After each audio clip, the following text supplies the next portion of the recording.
sejam muito bem-vindos a mais um episódio do Engenharia em Foco. Hoje vamos falar sobre um tema super importante para a indústria, a relação entre a NR13 e os processos de soldagem. Quando falamos em vasos de pressão, caldeiras e tubulações industriais, a soldagem deixa de ser apenas um processo de fabricação e passa a ser um fator crítico de segurança operacional. Vamos discutir os principais cuidados, exigências normativas, fiscalização, qualificação profissional e os riscos envolvidos. Ficou interessado? Então continue ligado em mais um episódio do Engenharia em Foco. Olá, tudo bem? Bem-vindo ao podcast Engenharia em Foco da ABMEC, que é a Associação de Engenheiros Mecânicos Industriais de Minas Gerais. Esse podcast tem o patrocínio da Mútua e do apoio do Sistema Confiacrea. Bom, hoje me chamo Ronaldo Bandeira, eu sou engenheiro mecânico e atual presidente da ABMEC. Bom, nosso podcast hoje nós vamos falar sobre soldagem e equipamentos relativos à NR13, por exemplo, caldeira e vaso de pressão. Para a gente dar início, eu gostaria de falar para vocês mesmos irão se apresentar. Primeiramente, Emílio.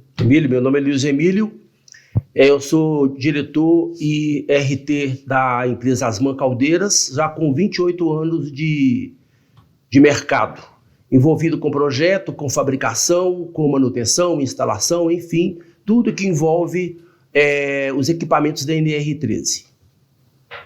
Meu nome é Cláudio Adão, sou diretor e RT da CC Engenharia de Inspeção, sou inspetor de solda nível 2 pela FBTS, inspetor de ensaios não destrutivos pela BEND, as técnicas de phase-array, líquido penetrante, partícula magnética, estanqueidade, corrente parasitas, e estou aí no mercado já há meus 22 anos por aí no mercado. Bom, Flávio. Mais uma vez, bem-vindo ao podcast Engenharia em Foco. Eu sou Flávio de Deus, engenheiro mecânico, engenheiro de segurança do trabalho e vice-presidente da ABMEC.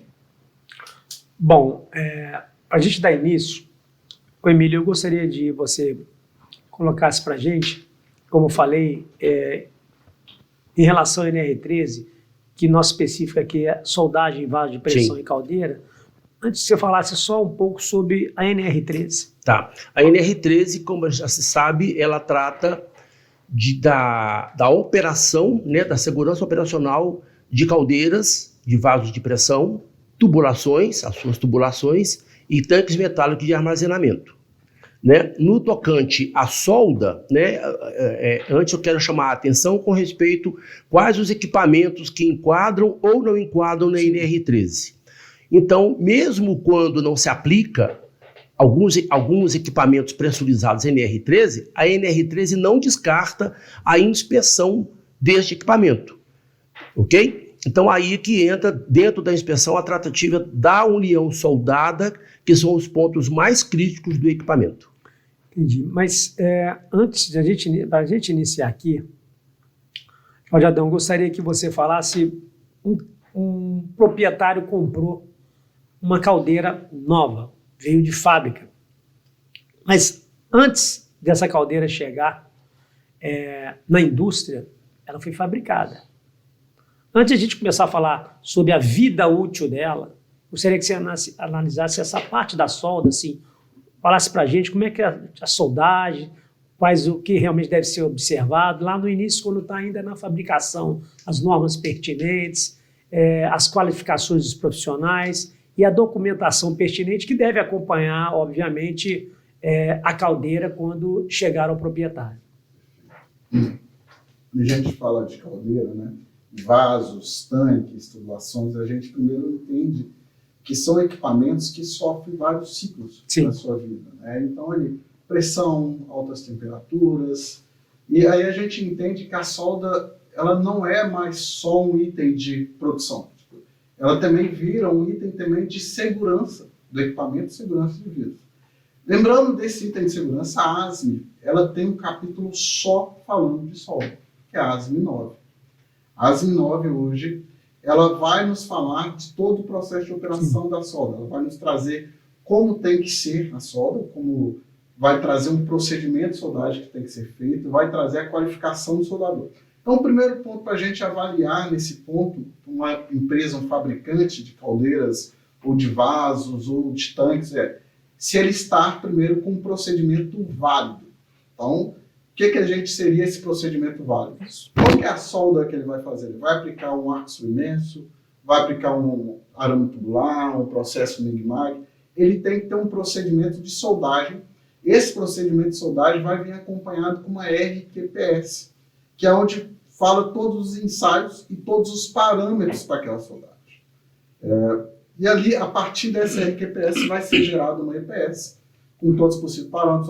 Qual que é a faixa da temperatura que tem que aplicar, qual que é a tensão que tem para a máquina de solda, qual que é a vazão do gás que tem que ter ali no cilindro. Então, tudo isso é acompanhado e é gerado no procedimento de soldagem. Então, a empresa fabricante primeiro tem que ter um procedimento de soldagem e os soldadores dessa empresa têm que estar qualificados ou certificados dentro desse procedimento. Nós vamos, o que a gente chama aí vulgarmente, vamos levar um soldador no topo. A gente vai numa escolinha, coloca uma chapa e essa chapa fica numa posição difícil para o soldador fazer, executar aquela solda, e ali um inspetor de solda vai acompanhar aquele processo. Vai ver se os soldadores têm habilidade para soldar aquilo ali, naquelas funções, nas amperagens da máquina que está prescrito no EPS. E aí o soldador, ele também passa por testes, ou dobramento, ou radiografia, ou ultrassom, para validar se a solda dele também está adequada. Então, para a empresa, a documentação a gente já inicia por aí. Procedimento e qualificação. E aí a gente vai retratar já outros também dentro do processo. E essa documentação tem que ser acompanhada quando essa caldeira é entregue para o cliente. Perfeito. E ali é o procedimento inicial. Esse é o procedimento inicial de documentação. Então, nesse momento, eu estou com a caldeira não em funcionamento, está instalada. E aí, Emílio, a caldeira está instalada. E você aí que atua na área de inspeção, então, quer dizer, ele falou sobre a soldagem. Agora, Sim. Começou ela a funcionar. Mas, antes de funcionar, eu gostaria que você colasse quais as observações, principalmente em solda, nessa inspeção inicial, que é obrigatória por norma, correto? Sim. Eu posso fazer uma questão para o Cláudio? Eu gostaria que o Cláudio explicasse para quem está assistindo a gente o que significa EPS e RQPS, que muitos não entendem o que é isso, entendeu? Qual que é a importância desse documento na fabricação da caldeira. Aí depois eu falo da inspeção inicial. Perfeito. Eu vou falar sobre isso, vou trazer um caso recente aqui. A EPS é especificação de procedimento de soldagem. Sim. Então, a EPS vai ter todos os parâmetros para me soldar um equipamento. E um dos parâmetros que a gente tem que acompanhar ali é material. Qual material que fez o teste? Esse material é compatível com o material que vai soldar? A gente chama de P-Number 1, grupo 2, grupo 1. Então, a gente tem que ter uma compatibilidade com a EPS e com o material que vai soldar. Sim. Esse é o primeiro ponto. Outro ponto que a gente costuma sempre pegar é a espessura qualificada. A faixa da espessura, ele pode soldar aquela espessura. E esses parâmetros vão estar dentro da EPS. E como é que ele consegue esses parâmetros? Na RQPS. É o relatório, o registro de qualificação de procedimento de soldagem. Uhum. Então, o que nós precisamos entender é que o fabricante resolveu montar um equipamento. A primeira coisa que quando ele vai fabricar aquele equipamento, ele tem que entender como é que vai ser utilizado aquele equipamento. Uhum. A partir do momento que ele entende como vai ser utilizado aquele equipamento, ele chama um engenheiro de soldagem, um inspetor de soldagem nível 2. Esses daí eles vão pegar e vão fazer uma avaliação crítica desse equipamento e aí ele vai gerar a EPS conforme isso. Ele vai gerar primeiro a RQPS. Olha, você vai fazer desse jeito o processo, você vai soldar nessa posição, com esse gás, com esse material. Ele faz todo esse estudo. A espessura que você vai limitar é esse. Nesse ponto, a gente vai gerar o registro de qualificação de procedimento de soldagem, que vai ter as variáveis que a gente precisa para montar a EPS. Aí eu vou para o caso que eu trouxe agora. Como é que foi esse caso? Eu fui fazer uma inspeção e o engenheiro me solicitou para que isso na etapa de fabricação. O engenheiro Cláudio, você está aqui fazendo um ensaio de não destrutivos você pode avaliar para mim, em atitude de camaradagem mesmo, eu não fui lá para aquilo. Como inspetor de solda, você pode avaliar para mim essa EPS? Aí eu, tá, isso é o quê? Ah, um vaso de amônia. Qual que é a operação desse vaso? É menos 35 graus. Opa, tá. Veio a EPS. O primeiro ponto que eu descobri é que eles entregaram uma EPS, eles soldaram no arame tubular e a EPS deles era para eletrodo. Sim. Já não pode. Você não pode. Quando eu fui ver sobre a espessura qualificada que a empresa poderia soldar era apenas 12 milímetros. Eles soldaram uma espessura de 19. Pô, já não pode. E o que foi mais crítico era um aço que ele seria submetido a menos 35 graus. Ele teria perdas ali. Isso estava na documentação que ele te mostrou. Isso na documentação. Na documentação vem todas as informações. Só que eu tenho que confrontar a documentação com o que eu vou ter no processo. Exatamente. Sim. E ali, pela norma, pela ASME, ela fala o seguinte, olha, quando você tem um aço que é submetido a condições severas, você tem que fazer um procedimento baseado naquelas condições severas. Então, no procedimento, na EPS, ele deveria ter feito um ensaio de Chapuis, que é um ensaio onde a gente verifica, ó, vou reduzir a temperatura e vou fazer um teste de impacto ali, que vai ser a condição daquele equipamento. Então, ele está levando o equipamento sem uma documentação aceitável, sem um procedimento adequado.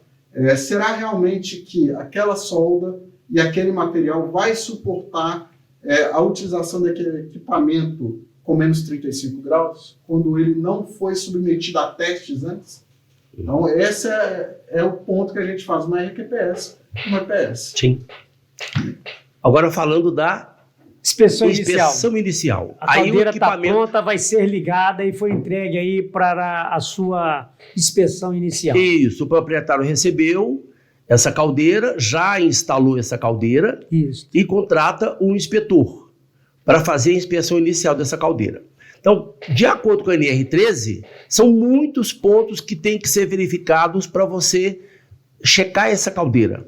Mas no tocante ao equipamento, seja vaso de pressão ou seja a própria caldeira em si, o principal ponto no tocante à solda é verificar se o prontuário está ok. Então, isso envolve capacidade de produção da caldeira, pressão de trabalho da caldeira, tipo de caldeira, né, que combustível ele está queimando e tal. Você vai checar tudo isso e ver se está ok. E principalmente checar a questão do projeto. No projeto, entre outros dados, você tem o memorial de cálculo, né? Lá no memorial de cálculo, e junto com o EPS e o QRQPS do prontuário, você vai checar se aquilo que foi projetado foi cumprido, né? A espessura que foi projetada para o costado ou para caixa de reversão ou para os pontos de pressão da caldeira, se aquela espessura é aquela mesma. É muito comum o cara não ter o material na hora da fabricação e coloca com uma outra espessura. É muito comum isso. Aí, empresas aí de renomes aí de fabricação no mercado cometem essa falha. Então, um dos pontos é esse. No tocante à solda, o ASME, ele tem vários que a gente chama de eficiência de soldagem. Tem várias condições para você enquadrar a eficiência de soldagem. Então, ela tem o primeiro ponto, que é o melhor, é quando você tem a junta soldada dos dois lados. Entendeu? Dos dois lados. Aí eu tenho a opção de não radiografia. Isso na inspeção inicial? Não, na inspeção inicial você tem que conferir para ver se os cálculos foram feitos corretamente. Por quê? Eu tenho no primeiro caso, soldei dos dois lados. Então ele radiografou ou ultracionou, mas o ultrassom não é aquele comum, entendeu? É o ultrassom por imagem. Por imagens, que é o phaser ray, entendeu? Que você tem que ter. O cara entende que vai lá com a scan e faz aquele negócio. Não é aquele ultrassom, não. E esse passo a passo aí, você tem escrito ou não? Tem escrito no ASME. Tá no ASME, na tabela, acho que TW12. Aí o procedimento, como você vai fazer cada inspeção dessa solda. Exatamente. Aí você, qual foi a eficiência que o fabricante utilizou nos cálculos dele? Né? Então, ou ele usou 85%, ou 90%, ou 100%. O que é 100%? Soldado dos dois lados e radiografia 100%, geral, total. E com tratamento térmico de alívio de tensões. Exatamente. Entendeu? Ou ele radiografou parcialmente. O que é essa radiografia parcial? No mínimo 30% da totalidade das soldas. Emília, a caldeira, você está querendo colocar ela para funcionar. Para colocar para funcionar. Essa parte inicial de solda, ela foi concluída na fabricação. Exatamente. Mas o inspetor, ele precisa conferir, obrigado pela pergunta, ele precisa conferir se aquilo que foi vendido para o meu cliente, para o proprietário, se é aquilo mesmo que ele vendeu, se é o que ele pediu. Você disse que o cara pode errar até ele o procedimento pode não. selvagem. É muito comum em outras entendi. palestras nossas aí, o que o cara faz? Quando eu uso a eficiência de solda baixa, entendeu? Eu tenho que aumentar a minha espessura na mesma pressão. Se eu uso a eficiência de solda mais alta, é o contrário. Eu diminuo a espessura. Numa caldeira de 10 toneladas, qualquer milímetro é uma economia fabulosa que você faz. Então o cara coloca lá, porque o proprietário e muitos inspetores não sabem fazer esse cálculo. Ah, mas então a solda não foi feita dos dois lados, foi feita só de um lado só. Aí eu preciso saber, ele usou mata-junta ou ele não usou mata-junta? Mas aí... Entende? Desculpa, fica à vontade. Na parte da inspeção de solda, essa parte de inspeção inicial, o engenheiro ele vai receber um relatório do inspetor de solda nesse momento. Sim. O inspetor de solda na fabricação, ele tem um dever, o cumprimento dele por exemplo, o chanfro é em X, que é o chanfro de ambos os lados, então ele vai ter que falar lá no relatório dele, o chanfro é em X. O soldado de ambos os lados, com o chanfro nesse grau. O inspetor de solda, uma das fases dele é documentar o engenheiro responsável pH com todos os pontos. Então, exatamente. O pH na inspeção inicial, ele além da EPS, além da CQS, ele recebe também um book de ensaios não destrutivos que a gente fez lá na fabricação. Isso. Fizemos radiografia, quanto por cento? Fizemos um visual, tal. Como é que foi o visual? Como é que foi isso? Fizemos o tratamento térmico, até isso. Exatamente. Esse é o melhor cenário. Né? Nem todo fabricante traz o databook para a gente. Nesse cenário que o Cláudio está falando, você tem ali o certificado de radiografia, de ELP, os visuais, o ensaio de raiz, entendeu? Tem tudo, tem bonitinho, tem o EPS, tá prontinho ali, tem tudo. A questão, entendeu? Tem aquele papo que papel aceita tudo. A questão é a gente checar se aquilo tudo que está ali no databook está no equipamento. Entende? Esse é um dos pontos. Então, eu já olhei toda a documentação, já fiz todas as anotações do documento e depois eu vou para o campo, que é onde a caldeira está instalada. Sim. Vou abrir a caldeira, tem que abrir, né? Porque é nova que não tem que abrir. Tem que abrir para checar todo o dimensional da caldeira. Entendeu? Chequei todo o dimensional da caldeira, tá tudo ok? Maravilha. Fez ensaio hidrostático de fabricação, a gente tem que verificar quem é o fabricante, que nem todos fazem. A caldeira, isso eu vou aproveitar aqui a deixa da solda, muitos fabricantes aí, marcas antigas no mercado, às vezes quando ele coloca a tubulação, o feixe tubular, o feixe de troca térmica, ele é um pouco chatinho de você montar. Se você não tiver uma boa simetria entre os dois espelhos, deu pau. E aí o que os caras fazem? Não dá mandrilamento e ele vai apelar para a solda da extremidade do tubo. Só que isso aí dá pau no ensaio hidrostático. Já peguei muita caldeira nova com isso. Então, não confie, não acredite no ensaio hidrostático de fabricação de caldeira. Faça o ensaio hidrostático. Entendi. Entende? Faça de novo. Porque depois você não precisa mais você envolver ensaio hidrostático nessa caldeira. Então, na inspeção inicial, além de tudo, faça o hidrostático. E, nesse momento do ensaio hidrostático, acompanhe a solda. Mesmo tendo feito a avaliação visual dessa solda, faça outra avaliação. Vá lá dentro da caldeira, onde ninguém gosta de ir, né? que é um espaço que Sim. não sei nem se eu considero confinado, se aquele espaço confinado, nem deveria ir. Nem deveria ser considerado um espaço para que alguém entre, mas você tem que entrar e checar todos esses pontos da solda. Então, no tocante à solda na inspeção inicial, essa é a maior preocupação, conferir a eficiência de soldagem que o fabricante fez e se ele cumpriu aquilo no cálculo. É muito comum você fazer inspeção inicial, não encontrar na documentação que ele radiografou e ele coloca lá no projeto como radiografado. Entendi. E você não tem a evidência. Entende? Não tem a evidência, você não pode considerar a radiografia.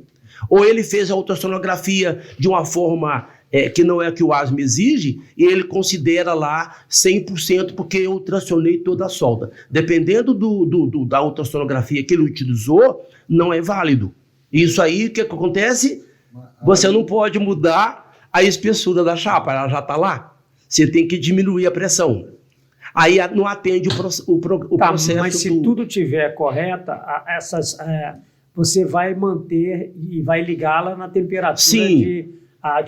na produção que ela foi comprada. Na produção normal. Está tudo correto? É claro. Estou focando solda. Na inspeção inicial são N pontos para você observar. Mas no tocante à solda, a construção do equipamento, está tudo ok, fecha e startup, o comissionamento. Falando dessa inspeção inicial que ele falou, até dos tocantes dos inspetores, é bom a gente tocar que a ASME ela exige que tenha inspetores certificados ali. Sim. Então, quando a empresa realmente é uma empresa correta, justa, ela não pode fazer essa inspeção aos quilos. Ela tem que ter um inspetor certificado. Sim. Esse inspetor certificado, a tendência dele é de ser correto nos relatórios. Aí a ASME começou a cercar mais ainda isso. O que antes poderia ser convencional, que é um ensaio que só o inspetor vê, só o inspetor lá, mudou-se para phaser-ray ou radiografia, que são ensaios com registro permanente. Esse registro permanente, por exemplo, a inspeção que eu fiz ontem, se o fulano quiser ver daqui 2 anos, ela tem registro. Aí mata um pouco dessas dúvidas que nós tínhamos no passado, né, que a gente começa a cercar. O problema nosso hoje é os fabricantes seguirem o que está dentro da norma. Entendi. Agora, olha só, o Emílio comentou com a gente sobre essa inspeção inicial, mas a caldeira começou a funcionar e nesse primeiro ano, obviamente, o cliente não quer mais ter custo, ele já gastou no investimento, Sim. Ele vai lá deixando ela funcionar, está tudo funcionando bem, aí vamos supor que a norma precisa da inspeção periódica, que aí, por exemplo, pega uma caldeira que 1 ano precisa ter inspeção. Eu vou perguntar a vocês dois, primeiro você em relação à solda ali, lembrando agora que é o teste dela, já funcionou, está lá, o que você como inspetor de solda e também experiente nessa área, você veria ou numa caldeira ou também num vaso, por exemplo? Eu começaria principalmente nas soldas, primeiro a inspeção visual 100%. Caldeira ou vaso? Caldeira, vaso, ambos. Na inspeção visual, nesse momento ali, a gente já tem vícios de fabricação, principalmente na área da ZTA, que é uma área metalorezona termicamente afetada pela solda, uma área que sofre um aquecimento da solda, porém ela não funde, né? Mas a microestrutura dela toda mudou, a dureza dela mudou, a composição química muda levemente. E naquela área da ZTA, naquela região da ZTA, no visual, a gente já percebe, um vício dos operadores de solda, dos soldadores. Após terminar a soldagem, eles vêm com uma lixadeira, com uma lixa, e eles vão lixando ali na margem da solda. Na margem da solda, a gente começa a ter perca de espessuras ali. A ZTA, que já corre todo esse risco de trinca no futuro, de microestrutura, de dureza elevada, ela já começa a perder espessuras ali no processo de fabricação, que nem sempre é visto. Então, a minha primeira inspeção, depois de 1 ano, eu verifico ali sempre essa margem. Um visual normal, visual tradicional.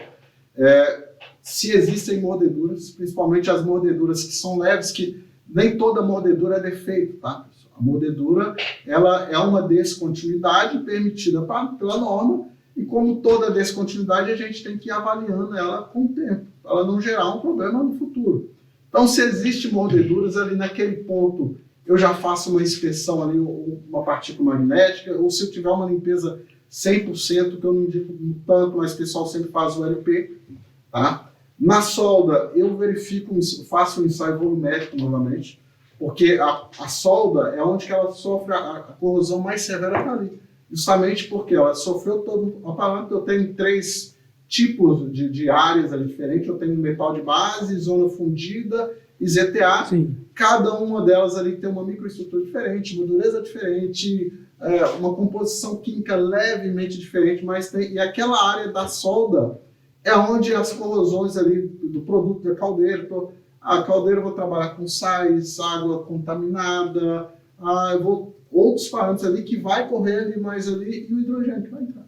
Sim. Esse é o meu problema. Esse tipo de análise da solda, penetrante, você consegue fazer em todos os pontos da solda, ou tem lugar que você não pode fazer um tipo, tem que fazer outro? Tem lugares que a gente tem que substituir. A gente hoje tem vários ensaios aí, vários itens que a gente pode adequar. Por exemplo, eu não recomendo o LP após 1 ano. A pintura ali eu não consigo fazer a limpeza. O ensaio de LP ele tem que estar aberto à superfície. Porém, nem todo lugar eu consigo fazer uma partícula magnética. Uma partícula magnética é um ioque que eu tenho que ter um acesso mais reservado. Então, entre não fazer uma partícula e fazer um LP, a gente vai fazer um LP. Entre não fazer uma radiografia ou um ultrassom phaser-ray, mas entrar com um ultrassom a scan, a gente vai fazer. Isso aí vai depender do domínio, aí é o engenheiro responsável pelo equipamento, ele vai solicitar ali. Ele vai verificar a corrosão interna ali com C-scan? Pode, mas às vezes ele pode entrar com um boroscópio? Ele vai entrar com o boroscópio. Mas isso é por causa de limitação física dentro da caldeira. Sim. Tá? Aí a configuração, o projeto ali da caldeira ali, tem algumas limitações ali que a gente vai. Na caldeira da Bracel, a gente comprou um drone lá para fazer a inspeção interna no balão. Sim.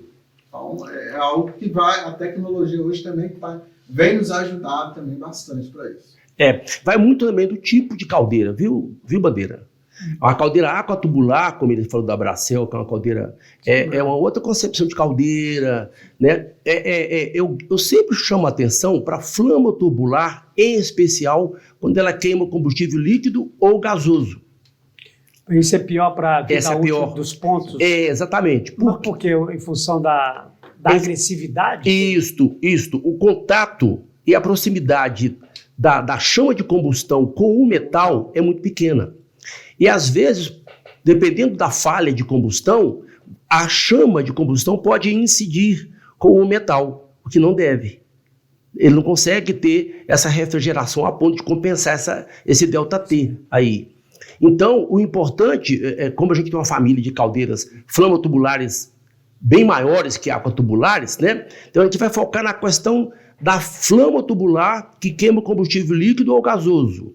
Qual que é o problema? Onde que a coisa acontece mesmo, que exige mais da caldeira, em especial no primeiro ano, que é onde você vai ver o comportamento do material? Dentro da fornalha lisa ou corrugada, na proximidade com a pedra cônica, onde ninguém gosta de ir, é ruim de ir, porque você não tirou a pedra.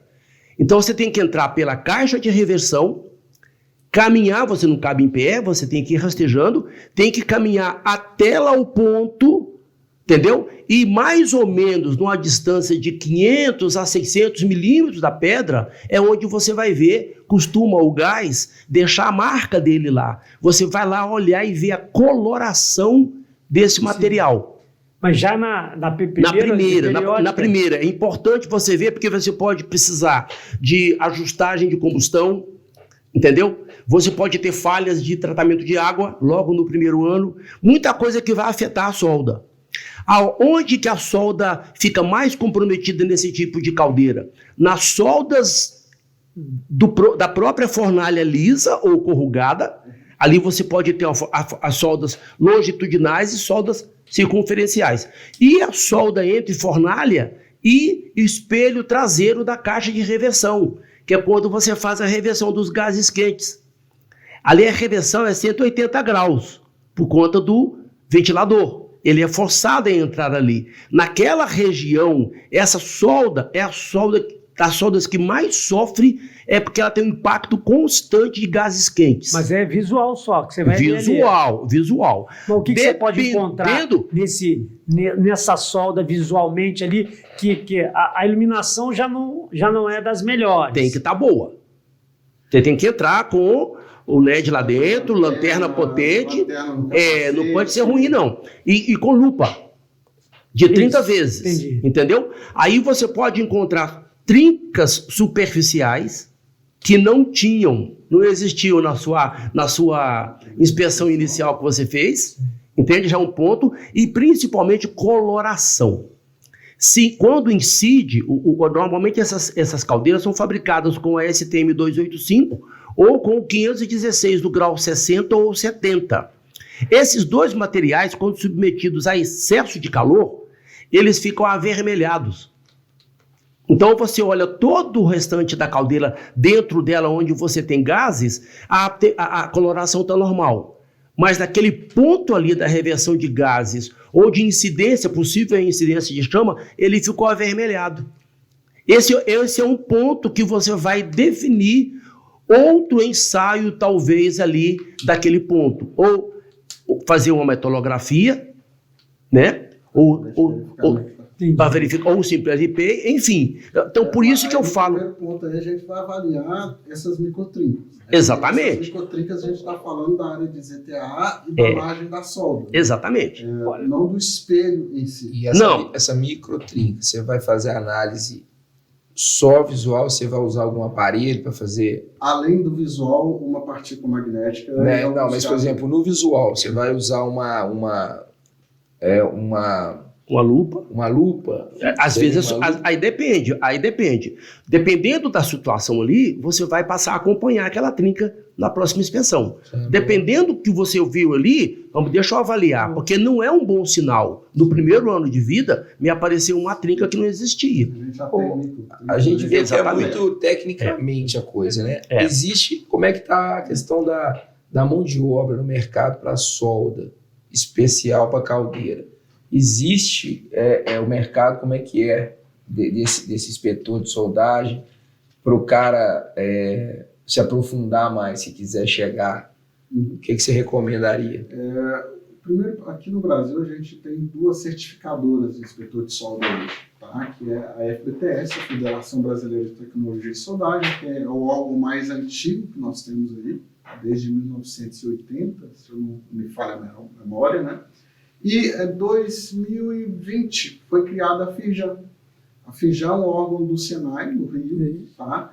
E a FIJAN, ela começou a fazer desde 2020 a certificação também dos inspetores. Então, os inspetores primeiro fazem curso de inspeção, ou então ele pode fazer um curso técnico de soldagem, ou um engenheiro de solda, e vai num desses órgãos e solicita uma prova de certificação. Você estuda e vai lá fazer essa prova. Sim. Mas essa solda é geral, não é específica. Depois você vai aprofundar. Isso. Aí isso é só para inspeção de solda. É para ele fazer a inspeção de solda e o que o inspetor de solda faz. Aí daqui a pouco a gente entende que o inspetor de solda ele não pode fazer o líquido penetrante. O inspetor de solda ele vai verificar a configuração da junta, ele vai verificar se o soldador está apto ou não para soldar, ele vai verificar se os consumíveis utilizados estão em boas condições, ele vai verificar a máquina da solda, ele vai verificar o tratamento e ele vai vistoriar os outros ensaios que foi requerido. Então ele faz isso. Esse é um inspetor de solda. E para os ensaios não destrutíveis, que aí a gente vai chamar do líquido penetrante, ultrassom, é o mesmo processo que ele faz um curso, porém é um outro órgão. É a BEND hoje. Hoje é a BEND. Sim. E aí são também outros tipos de inspetores. O inspetor de solda ele não pode fazer tudo na solda. Ele vai ter os parâmetros dele ali para ele subir. Ô, Cláudio, o Flávio está falando aí do profissional, mas eu queria ir mais à frente. Porque além da qualificação dele, vamos supor que a solda, por mais que ele se forme, se capacite, o que pode gerar lá uma má soldagem em algum ponto do vaso ou da caldeira? Aí a gente começa desde um problema nosso de engenharia. Hoje, a maioria dos nossos engenheiros, não querendo falar mal da nossa classe, tá, pessoal? Eles não se especializam em solda. Existe um processo de simbologia de soldagem de a cada 10 desenhos, 2 desenhos têm uma simbologia de soldagem correta. Existe uma configuração de junta, vou soldar uma chapa de 20 milímetros. Melhor processo, melhor chanfro, um chanfro em X, que é o duplo V, que dos 2 lados eu vou ter um menor aquecimento, eu vou ter vários parâmetros ali que vai me ajudar. Porém, quando a gente pega alguns projetos, está um chanfro em V, ou sem chanfro. Mas essa mão de obra aí, vamos supor, o que a soldagem inadequada pode acarretar no componente soldado? A soldagem mal feita, mal realizada, ou quando já não é no início. Eu já peguei equipamento já no início, com 6 meses, já trincando ali na margem da solda. Trinca? Ele trinca, principalmente essas microtrincas aí, que é a ausência de tratamento de um pré-aquecimento, de um pós-aquecimento bem realizado na etapa de soldagem, que é a ausência de uma EPS, tá? Quando não se pega logo no início, nos primeiros ciclos de vida da caldeira ou de um vaso, isso aí com 2, 3 anos, um simples mordedura, tá? Uma profundidade ali, ela vai gerar uma trinca na margem da solda. Então a gente tem aí colapso de equipamentos gerado por soldas ineficientes, por soldas sem eficiência, né? Que é o que ele falou, a solda tem que ter uma eficiência de 100, e aí vende-se com eficiência de 100, mas a eficiência dela é de 20. Sim. Ela vai gerar um colapso no equipamento, ou com 6 meses, ou com 2 meses, ou com 1 ano. É difícil a gente prever quando, mas que sim, ele vai gerar um colapso nesse equipamento, vai ser gerado. Então, se a consequência é trinca, porosidade, esse colapso aí, entendi. Emílio, você ao longo aí dos anos, com as suas inspeções de caldeira, em relação à solda, depois eu faço essa mesma pergunta, nessas inspeções periódicas, não vou entrar nem naquela de 25 anos. Sim. O que mais, em média, você encontra? Vamos supor que toda a soldagem inicial foi bem realizada, mas ao longo do tempo do funcionamento, quais os problemas mais comuns em solda e as causas? Mais comuns são as trincas. Não é nem tanto a perda de perlita, né, por excesso de calor, não é nem tanto ausência de fusão ou falta de fusão, sabe? Mas o mais comum é a trinca, porque às vezes por conta de perpendicularismo. Não adianta muito se você fizer todo o procedimento de soldagem, fizer o operador, né, o soldador, está todo qualificado, tudo ok, se você não te colocar no perpendicularismo. O que eu estou querendo falar? Estou falando aqui, por exemplo, da lei Pascal. A pressão interna, ela se distribui igualmente. Então, se você não obedece o perpendicularismo ou paralelismo dessa solda, na hora que você pressuriza o equipamento, essa solda vai ceder. Entende? Então é muito comum. Por isso que eu falo também mais um ponto da inspeção inicial. Você colocou para trabalhar e fez tensão, fez tudo direitinho, mas quando você coloca para trabalhar, esse ponto onde ele não está fechando, ele vai trincar. Aí é onde entra a avaliação do inspetor. Por que trincou? Né? Porque uma trinca, e depende do tipo de trinca também. Você disse a primeira é trinca, mas teria alguma outra? A maioria é trinca. Maioria é trinca. Quando obedece todo o procedimento. Né? Quando a gente fala assim de olhar eficiência de solda, de acordo com o ASME, para chegar nesse ponto, o ASME ele te permite até 45% de eficiência. Né? Uma junta soldada apenas de um lado sem mata-junta, não cabe se radiografou, se não radiografou, ela vai ter 60%. Não tem jeito, mas isso dentro da soldagem conforme o ASME. Isso. Entende? A soldagem seria uma descontinuidade, né? Exatamente, sem continuidade. Sem moldura, ensaiada, entendeu? A gente está falando dessa soldagem. No caso, existe aqui, Emílio, você concorda com a Emília, trinca, assim, desde que ela tenha sido bem soldada inicialmente. Mas existe na caldeira, nesses anos, existem alguns pontos que o inspetor, não de solda, que a pessoa tem que ficar mais focada, onde pode dar mais problemas. Você fala trinca, mas qual a posição na caldeira que são esses pontos? O Emílio trouxe aí pontos de desalinhamentos. Uhum. Esses desalinhamentos, geralmente, a gente tem sempre entre conexão de curva com tubo. Uhum.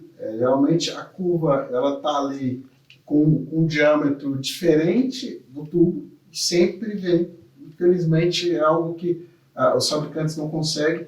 E, naquele momento, a gente tem que, na preparação da junta, o inspetor ele passa um equipamento que a gente chama de high-low e ele verifica se esses alinhamentos. Tá, mas então, a caldeira está revestida lá com a proteção térmica dela. Tem meios para a gente avaliar buroscopia, a gente vai para buroscopia, tem isso é o que a ponto gente mais tira. comum que pode acontecer uma trinca dentro da caldeira. Dentro da caldeira. Então, geralmente, locais espelhos, no vaso a gente vai para os tampos, esses caras aí que geralmente a gente tem diferentes pessoas, que é um sinal. Ele é um dos itens que vai. Tem outros itens? Tem. Mas esses pontos, principalmente onde tem um revestimento ali, aquele revestimento caiu, eu vou sofrer um calor mais ali. Se eu tenho solda ali, eu estou sofrendo calor, que eu vou verificar nesse ponto. Uhum. Está uma vermelhidão maior, a pintura está queimada, existe uma solda ali. É um ponto que a gente vai naquele local, que geralmente eu tenho microtrincas ali. Todo o processo de solda mal feito, todo 90% inadequado, né? Inadequado, ele vai me gerar o primeiro defeito que vai são as microtrincas. E essas microtrincas, elas vão andando aí pelo grão até achar um ponto de saída. E quando ela acha esse ponto de saída, o nosso equipamento já está em colapso. Assim, quais os principais mecanismos que favorecem algum problema na soldagem? Ele é mecânico, ele veio da água, ele é por vibração da caldeira ao longo do tempo. Quais os principais mecanismos que ocasionam mais problemas? As causas que podem prejudicar a soldagem. Eu acho que todos esses que você falou influenciam. Mas aí a ausência de tratamento, principalmente na temperatura do equipamento, aquele excesso de temperatura, eu estou mexendo muito com a microestrutura do equipamento. Eu estou mexendo muito com a microestrutura da solda e ali eu estou tirando o meu material de um item bom, de uma tensita, levando para uma ferrítica, eu estou aumentando a perlita e ali eu estou gerando trinca ali. A pressão, as tensões geradas ali, quando eu tenho descontinuidades, a microporos, a mordeduras, ali naquele lance dele ficar, a pressão cai, levanta, vai no termo ciclo ali, que essas mordeduras, esses porinhos, ela vai sair de uma descontinuidade para um defeito. Quando sai de uma descontinuidade para um defeito, aí que vai gerar essas trincas ou essas falhas no equipamento. Esse é o tipo da solda, né? Você usa MIG, TIG, usa outra para vaz de pressão, caldeira. Tem. Esses tipos, tem algum que é mais eficiente na questão da durabilidade, na questão da confiabilidade? Depende muito do que você precisa. Vou te dar um exemplo. Quando o fabricante ele quer, eu quero só uma velocidade, ele vai para o processo gemal, né, que é o MIG-MAG. O MIG-MAG ele vai te dar uma ótima velocidade, mas ele não vai te dar uma produtividade. É uma qualidade linkada com a produção. Mas isso você fala na execução da solda. E na durabilidade dela, as duas não te dão a mesma durabilidade, a mesma eficiência? Na teoria, a durabilidade de uma solda tem a ver com a resistência dela, né? Então, quando a gente, por exemplo, eu tenho um eletrodo, um S7018, ele me fala que ele é 70.000 PSI a resistência dela. E aí eu vou para um equivalente no processo MIG-MAG, que é o R70, S3 ou S6. Quando eu vou para a TIG, R70, S3. Quando eu vou para o processo tubular, aí eu tenho o S71, T1C. Todos eles, quando eu tenho equivalência de resistência ali, que é ali, a composição química é quase a mesma ali e eu consigo manter. O problema mesmo vai ter como eu apliquei. Eu fui aplicar um processo de GEMAL e eu não fechei nada ali, eu estou com gás ok, eu tô levando vento demais naquele processo. Como é o fabricante do meu gás? A gente está tendo problema com o fabricante de gás aqui. Isso não só aqui. Eu peguei esse problema aqui, como eu peguei esse problema em vocês. Você falou da qualidade e ela afeta o quê na hora da aplicação do fogo ali? Eu começo a ter muita porosidade do equipamento, principalmente porosidade. Falta de fusão. Falta de fusão geralmente é 90% dos casos é a ineficiência do soldador, tá, gente? Em alguns casos eu vou ter diferença de material, mas o que a gente fala que é ineficiência do soldador? Ele tem um parâmetro de soldagem e os nossos soldadores, eu me coloco aí, que no início foi, a gente gosta de calibrar, de aferir a máquina pelo ouvido, em vez de ir na máquina e conferir. E com isso a gente tem uma fusão menor, porque a gente tem uma amperagem menor da máquina, uma voltagem menor da máquina, uma velocidade excedente da máquina.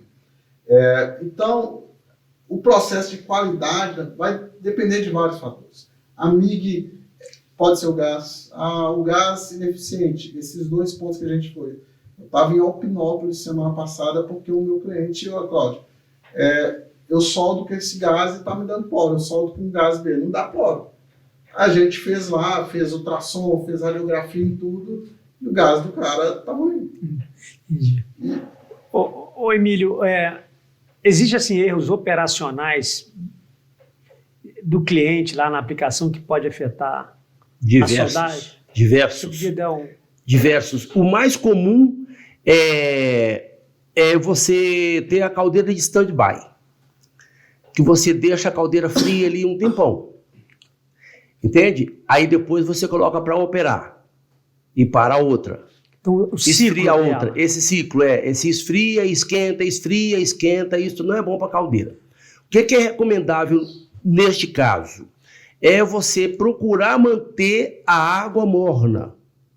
Peraí, Emílio, eu vou te interromper, eu estou lembrando que você foi a Montes Claros aquela vez, a gente descobre lá que Montes Claros, em função do ciclo, você não consegue ter a caldeira funcionando o ano todo. São períodos que eles colocam para funcionar. Sim. Ele tem que parar. Eu não vou deixar uma aguinha lá quente nesse ciclo. Não, ele pode, tem várias formas que ele tem para manter aquela água quente. Né? Então, se for a lenha, ele pode não depender da caldeira que está em paralelo funcionando. Ele pode operar ali com a lenha o tempo todo e manter ela só quente. Então, se ele não tiver essa condição, a caldeira a gás, não sei o quê, ele pode aquecer com o vapor da outra caldeira. O ideal nunca se consegue, você tem que fazer a caldeira, a inspeção dela com ela fria. Não tem jeito, então em algum momento você vai ter que deixar ela fria. Mas essa coisa intermitente, de hora aquece, acende, depois desliga, né? É muito comum. A variação, choque térmico. A empresa não chega a ser um choque térmico, mas não é bom para o comportamento do metal. Não é bom. O problema é temperar o equipamento. É muito comum empresas que não operam no final de semana. Aí na sexta-feira ele desliga a caldeira. Vai embora. Na segunda-feira ele chega com ela gelada, fogo de novo na caldeira. Então o bom, a gente sempre instrui que deixa a caldeira pressurizada, não tem problema nenhum, porque ela está desligada, ela não vai aumentar a pressão. Pressurizada, né? Todas as válvulas fechadas, para que ela se mantenha o mais quente possível, para não ter esse problema com o material. Entendi. Então, qual um outro ponto que você entende? Um outro ponto erro operacional, né? Erro operacional, pode ser vibração da caldeira. Sim. Você pode ter equipamentos que possa provocar essa vibração vizinho à caldeira. Esse é um ponto. Erro operacional, falha no tratamento de água. Entendeu? É operacional. Erro operacional é falha na ignição, na combustão. Entende? Isso faz trepidar a caldeira, isso provoca mistura rica, né? Dentro da caldeira. E aí, quando você tem mistura rica, você tem mais calor de chama e aí você compromete bem mesmo quando acontece isso. E aí vai. Olha só, Cláudio Adão, agora é importante, nós estamos falando de qualidade de solda, qualidade ruim e boa, mas houve um problema na solda, ela trincou, ou está com algum problema efetivo. Houve ali um problema. Eu não vou trocar a caldeira toda. Então, se danificou uma pequena parte da solda, não sei se existe um limite, como é que é o conserto disso? Principalmente o Flávio está comentando aqui, se for no local meio difícil de acesso. O primeiro item para a gente iniciar o reparo dessa solda, é possível reparar, gente. O primeiro item a gente tem que entender como é que está aquele material. Eu preciso primeiro descobrir por que houve aquela trinca, aquele rompimento. O primeiro ponto é esse. Será que naquele local, até por esse motivo, ela desligou ali a caldeira na sexta e na segunda ele quis já aumentar a temperatura lá em cima e por causa disso eu gerei uma trinca. Foi um fato isolado. Fato isolado. Nesse local, geralmente, eu tenho um problema na microestrutura. Eu saí de uma perlita, fui para uma austenita, eu mexi na dureza daquele ponto. Se eu mexi na dureza, eu já começo a trabalhar como eu vou tratar aquilo ali. Eu vou precisar fazer um tratamento térmico específico para eu conseguir aplicar solda? Ou não, eu vou ter que cortar todo aquele pedaço contaminado e vir com uma chapa externa. Não teve isso, eu só vou fazer, só foi uma trinca pontual, vibrou demais o equipamento, tinha uma mordeduria, um porinho interno que foi aprovado na fabricação e gerou a trinca ali.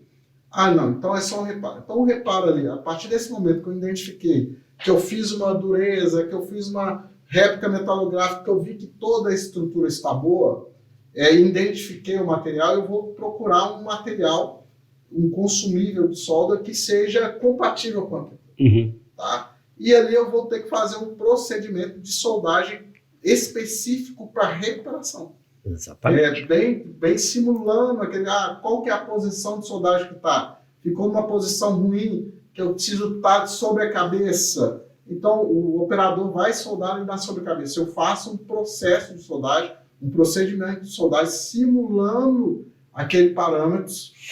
E a partir dali eu vou fazer o reparo, que primeiro ou eu posso ir com um grafite, ou eu posso ir com uma lixadeira e remover aquele processo de solda. Remover todo aquele processo de solda, eu faço um ensaio no material.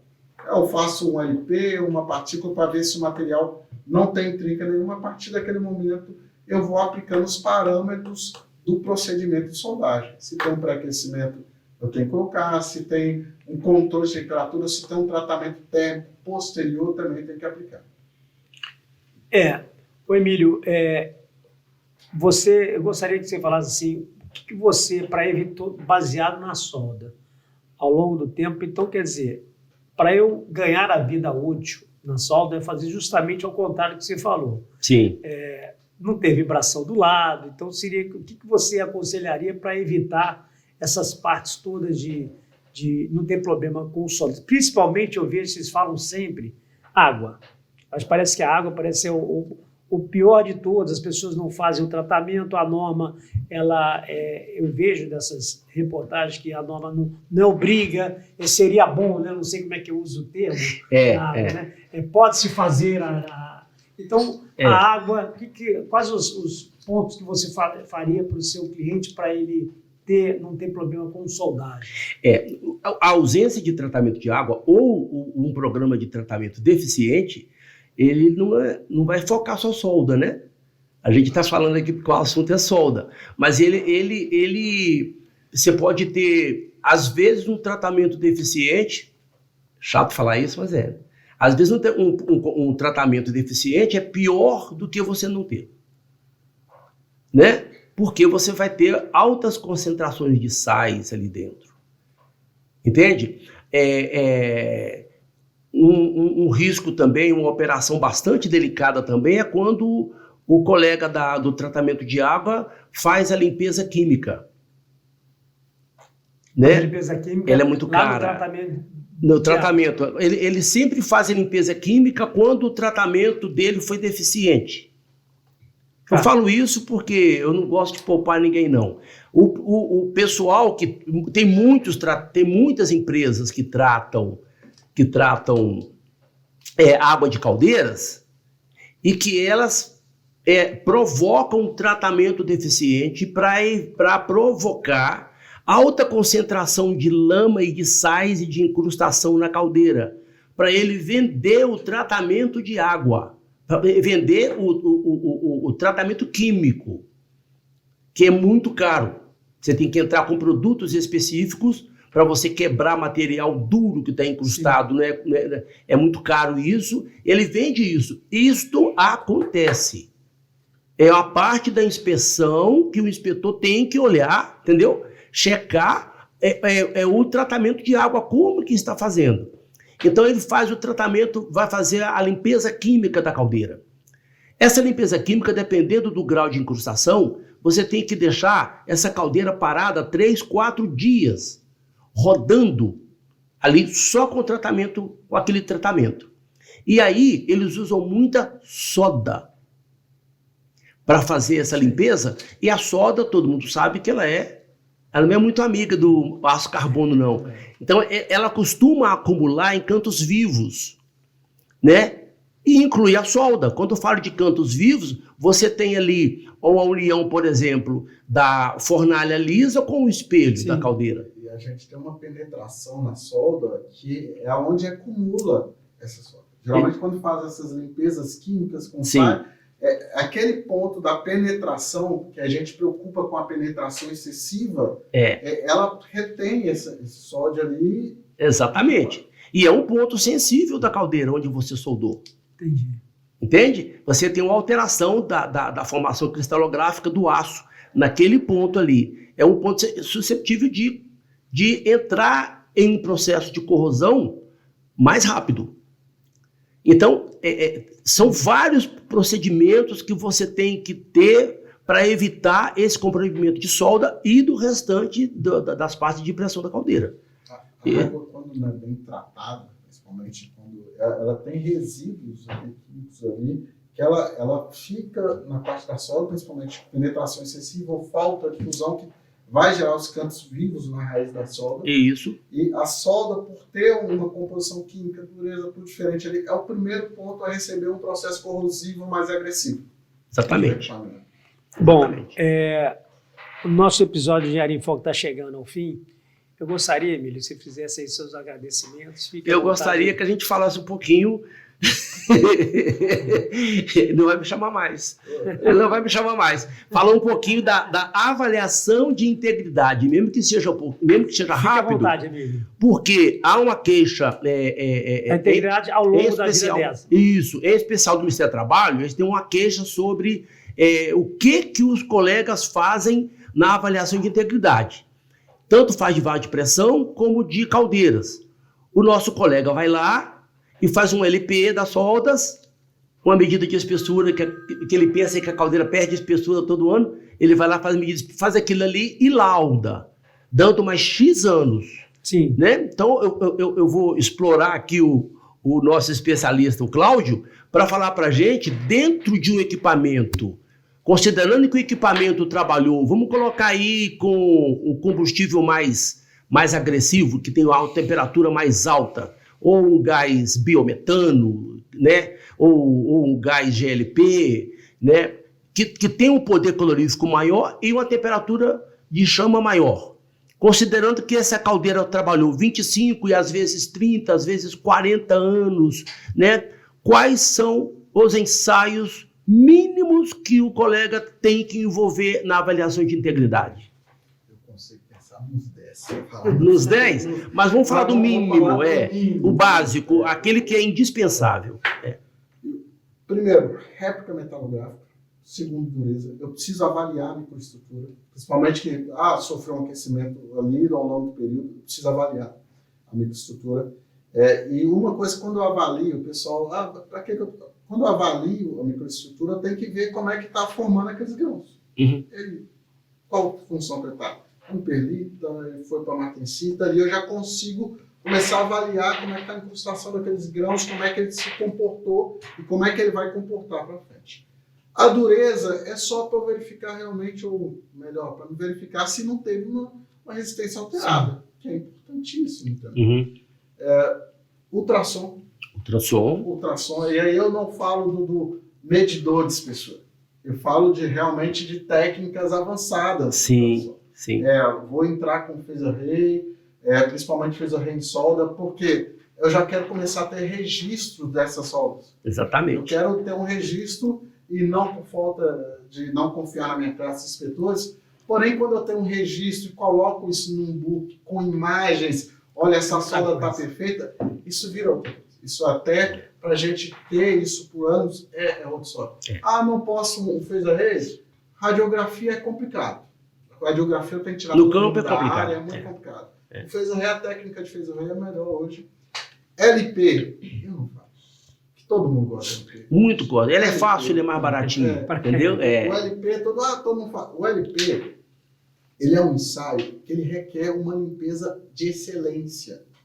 Qualquer grãozinho que eu tiver obstruindo a minha descontinuidade, e o que a gente vai procurar aí são microtrincas, porque se tivesse uma trinca aberta, eu estaria vendo a olho nu, são microtrincas.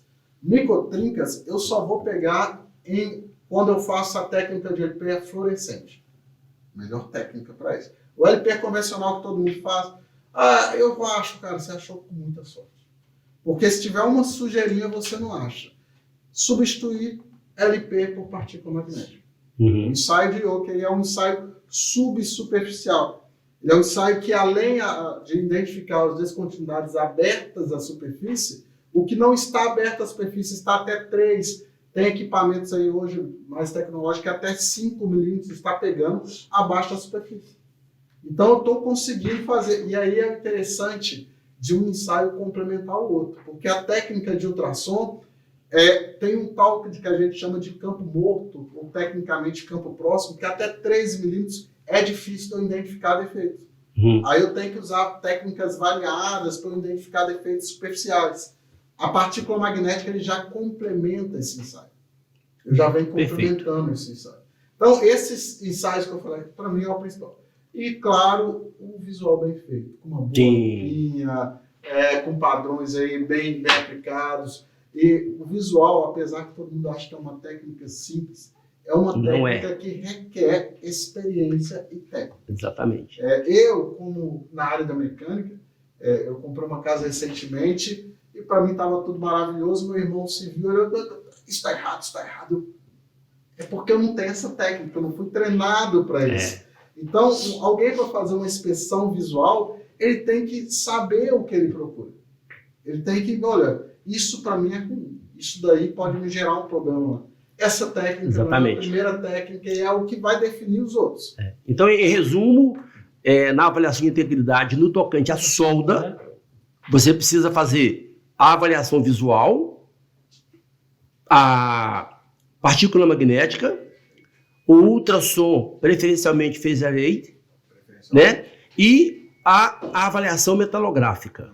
Dureza e a réplica. E a dureza. E a dureza, entendeu? Eu vejo muito pessoal fazendo a réplica e a dureza totalmente fora da solda. Não, tem que ser ali na ZTA. Exatamente. Faça na ZTA. Exatamente. Entendeu? Quando ele fala réplica, tem a técnica de réplica, né? Para os colegas que vão aventurar na inspeção, que estão aventurando na inspeção de segurança. A réplica é quando você tem aquela fita de acetona, não é? Hoje a gente não está fazendo mais réplica, não. A gente está fazendo a metalografia de campo. De campo. Hoje, com o avanço, a gente já tem microscópio, que a gente faz toda a preparação lá com tal. A gente já faz. Próprio ali, aí você tem esse microscópio, você já liga no celular, meu pessoal tem um tablet, já liga ali e já tira a foto ali. Já tira na hora. Antigamente eu aprendi com acetato ali, eu pegava acetato, pegava ele e levava para o laboratório. Aí chega no laboratório, você não coletou direito a imagem, perdeu. A caldeira está rodando. E o de campo não. Né? A gente faz também o de campo. Entendeu? O de campo você vê na hora. Na hora. A vantagem é você já tirar foto com a qualidade de um tablet, de um zoom. Exatamente. Você vê na hora ali você transfere. Bom, Ok. Fique à vontade para fazer seus agradecimentos. Como sempre, né, eu agradeço sim a Mútua, o CREA, né, todos os órgãos aí do CONFEA, né, e agradeço ao Bandeira, meu amigo pessoal, né, na verdade, por esse espaço aqui, né. Eu vivo em inspeção de segurança, né, então a gente tem um compromisso aí com a sociedade com respeito a esse trabalho nosso. Então, por isso que eu agradeço e eu espero, como sempre, ter acrescentado mais um pouquinho, aprendi um pouquinho com o Cláudio, né, com o Cláudio Adão, e como sempre, né, mas também a gente quer sempre transmitir alguma coisa, sempre essa nossa preocupação de passar para o colega os melhores métodos, né, de inspeção de segurança. E o meu recado final é o seguinte, além de ouvir podcast, estudem. Tem que estudar. Inspetor, como qualquer profissão, né? O inspetor de segurança de caldeira, vaso de pressão e equipamento pressurizado precisa estudar, senão ele não evolui. Obrigado. A evolução nossa tem que ser diária. Né? É diária. A gente nunca para. Eu quero agradecer ao pessoal da BMEC, pelo convite. A gente se sentiu honrado, tá? Apesar de parecer novo, eu já tenho uma idade avançada. A vantagem, às vezes, é que a gente não parece tanto. E isso é muito legal a gente poder levar para os colegas aí que estão nos assistindo, para os outros colegas, levar a luz dessa área de inspeção, que fica muito focado. Eu já vi engenheiro me questionar, mas o que é isso que você faz aí? E a gente levar essa luz aí para o pessoal aí. Semana passada eu estava na Marinha, vendo lá em Sorocaba, e vários engenheiros iniciantes ali querendo me acompanhar para saber o que a gente faz, porque eles nunca viram aquilo na faculdade, nunca viram aquilo na escola, e estavam lá todos concursados, a alegria do concurso público, né, e estava lá observar. Então, quando a gente traz algo desse tipo, um podcast, algo assim, é uma troca de ideias entre a gente que leva também essa luz da sabedoria desse campo nosso que é imenso para esse pessoal. Então, obrigado a BMEC, obrigado pelo convite, ao meu parceiro Emílio que eu conheci hoje, tá? Obrigado. Vamos trocar figurinha, muita figurinha. Vamos sim. Estou sempre disponível. A minha equipe, sei que hoje eles tentaram me ligar o dia inteiro, olha, gente, hoje eu estou concentrado no podcast. Não me venha atrapalhar. E sempre a família, né? A minha família que me dá a condição de sempre estar ali me acompanhando. A gente tem uma distância, às vezes, que quando a gente quer buscar muito conhecimento, a gente não fica muito em casa. Quando a gente está muito em casa, a gente está trancado dentro do escritório, ou lendo alguma coisa, ou pesquisando alguma coisa. Então, acaba que a família apoia a gente nesse sonho de conhecimento. Agradecer o Emílio, Cláudio Adão, Ronaldo aí. Importante conhecimento adquirido hoje.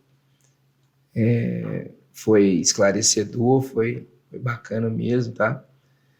Agradecer a Mútua, né, que é nosso patrocinador, agradecer o Sistema CONFEA CREA e a BMEC. Bom, podcast Engenharia em Foco termina aqui. Muito obrigado aí aos convidados. Um abraço. Obrigado. Chegamos ao fim de mais um episódio e hoje entendemos que soldagem em equipamentos NR13 não é apenas execução técnica, é responsabilidade com vidas, patrimônio e continuidade operacional. Obrigado aos nossos convidados e a todos que acompanharam este episódio. Compartilhe este conteúdo com profissionais da indústria, manutenção, engenharia e segurança do trabalho. E lembre-se, em equipamentos pressurizados, uma solda não une apenas metais, ela sustenta vidas, processos e responsabilidades. Muito obrigado pela sua presença e até o próximo episódio.